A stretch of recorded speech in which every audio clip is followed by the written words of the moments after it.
আমি জয় শব্দটা আসলে ব্যবহার করতে চাই না। আমি মনে করি বাংলাদেশ জাতীয়তাবাদী দলের উপর বাংলাদেশ জনগণের আস্থা জ্ঞাপন করেছে, এটাই বলাই ভালো।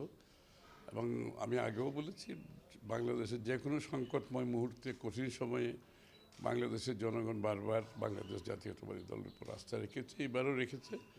এই আস্থাটা বহন করা খুবই কঠিন এবং দেশের অর্থনীতি, রাজনীতি সামষ্টিকভাবে খুবই খারাপ, নাজুক অবস্থায় আছে এবং জনগণের প্রত্যাশা অনেক। সুতরাং সব কিছু মিলিয়ে আমি মনে করি জনগণ যে আস্থা রেখেছে, এটা আমাদের জন্য একটি কঠিন দায়িত্বের মধ্যে ফেলেছে।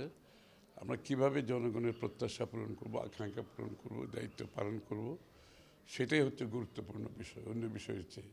তো এটা বিজয় নয়, এটা জনগণের আস্থা মনে করে আমরা কাজ করব, জনগণের জন্য, জনগণের সেবায়।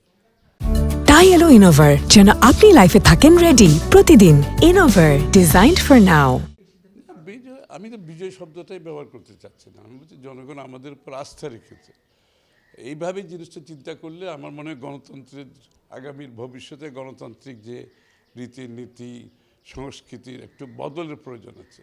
এখানে উল্লাসের কিছু নাই। এটা আমরা দেশের জনগণ একটা ভোট হয়েছে, একটা দলের উপর আস্থা রেখেছে, অন্যরাও নির্বাচিত হয়েছে।